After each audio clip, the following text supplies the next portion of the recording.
como obter a fração geratriz de uma dízima periódica. Nós vamos dividir essa aula em dois casos, porque nós temos dízimas periódicas simples e dízimas periódicas compostas. Há uma regrinha simples que diz o seguinte, que toda fração geratriz pode ser determinada por meio de uma fração de numerador, em que o numerador é o período, e o denominador são tantos 9 quantos forem os algarismos do período. Só lembrando, período de uma dízima é o algarismo ou o grupo de algarismos que se repete na dízima periódica. Por exemplo, 8,33333 tem período 3, ou seja, o algarismo 3 está se repetindo. Na dízima 4,16666 o período é 6. Note que 1 não faz parte do período, porque ele não pertence ao grupo de algarismos que está se repetindo. E na dízima 2,27272727, ela tem período 27. Muitos alunos perguntam por que no primeiro caso o período não poderia ser 33 ou 333? Pode, não há problema algum sobre isso. Mas para efeito de resolução, para encontrar a fração que gera essa dízima periódica, vocês vão perceber que utilizando 33 ou 333 como período, a gente vai ter que fazer uma simplificação. Então vamos lá.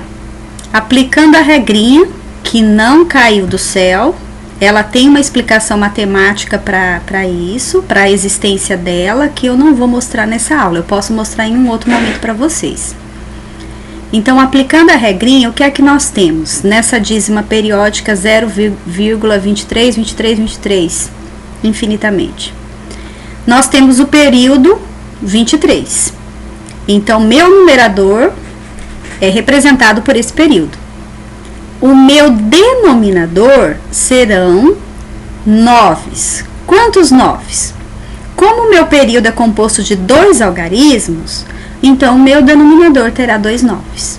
23/99 é a fração que gera, é a fração que dá origem à dízima periódica 0,232323. Vocês podem verificar utilizando uma calculadora e dividindo 23 por 99, que vocês vão encontrar essa dízima periódica. No exemplo B, nós temos um caso bem simples. A dízima periódica tem período 7. Então, o numerador é o período e o denominador é um 9 só, porque o numerador, que é o período, é representado por um algarismo, o 7. Então, 7 nonos é a fração geratriz da dízima periódica 0,77777. No terceiro exemplo, 0,33333, nós temos o período 3, então um algarismo só no período, um 9 no denominador. Você pode escolher, como eu falei anteriormente, o 33 como período, 333. Mas o que é que vai acontecer? Olha só. Se você escolher 33 como período, que não é errado, você vai ter 33 sobre 99. E você vai ter que simplificar 33 por 99, por 33 ou por 3 e depois por 11, e vai encontrar o mesmo resultado final que nós vamos encontrar aqui, 1/3. Porque nós temos que simplificar, reduzir essas frações, encontrar frações equivalentes, até encontrar aquela que é a em que o maior divisor comum de numerador e denominador é 1, ou seja, encontrar a fração irredutível. Então, 1/3 é a fração geratriz dessa dízima periódica. Nós podemos ter também uma dízima periódica em que a parte inteira não é 0, como é o caso desse exemplo D. A parte inteira é 3. O procedimento é praticamente o mesmo. O que a gente faz? Usa a decomposição desse número. Então, eu separei a parte inteira da parte decimal. Vamos ficar com 3 unidades mais 0,6666. Determina a fração geratriz dessa dízima periódica. No caso, o período é 6, um algarismo no numerador, então 9 no denominador. Lembre-se que para somar frações é necessário que elas tenham o mesmo denominador. Então, eu faço trocas, eu procuro frações equivalentes de mesmo denominador e faço a soma. Verifico também se é possível simplificar essa fração. No caso, nós encontramos 33 nonos e 33 e 9 são múltiplos de 3, então eu posso simplificar por 3. Então, 11 terços é a fração geratriz de 3,6666. Vocês podem verificar isso fazendo a divisão do numerador pelo denominador. Agora vamos ver o segundo caso, que é dízimas periódicas com período composto. Por que período composto? Porque o período decimal, se vocês observarem a parte decimal dessa dízima periódica, vocês vão ver que o algarismo 2 ele não se repete, então ele não faz parte do período. Então, por isso, dízima periódica composta. Para determinar qual é a fração geratriz dessa dízima, nós vamos utilizar uma estratégia que é perfeitamente possível de entender.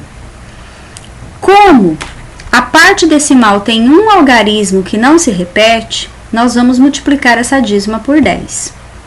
É claro que eu estou alterando a dízima, porque eu estou multiplicando-a por 10. Mas para finalizar a questão, a gente faz a operação inversa, divide por 10, porque eu vou estar anulando a operação inicial que eu fiz. Por exemplo, se eu multiplico 3 por 10, eu tenho 30. Eu pego esse resultado e divido por 10, 30 dividido por 10, e eu volto no meu número inicial, 3. Então, é essa a ideia que nós vamos utilizar aqui.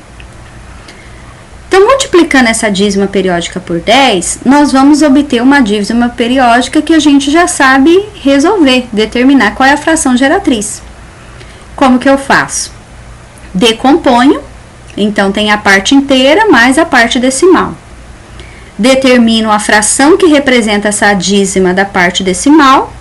No caso aqui, o período é 17, então o numerador tem 2 algarismos, o denominador terá que ter 2 algarismos 9.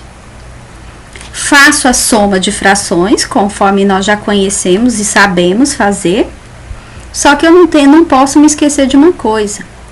215 sobre 99 não é a fração geratriz da dízima original, porque eu alterei a dízima original multiplicando por 10.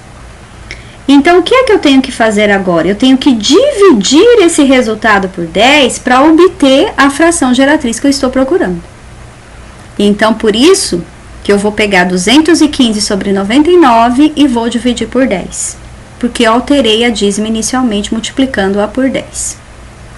Divisão de frações, vocês podem fazer por frações equivalentes também, não tem problema nenhum, mas aqui eu utilizei a regra de divisão de frações.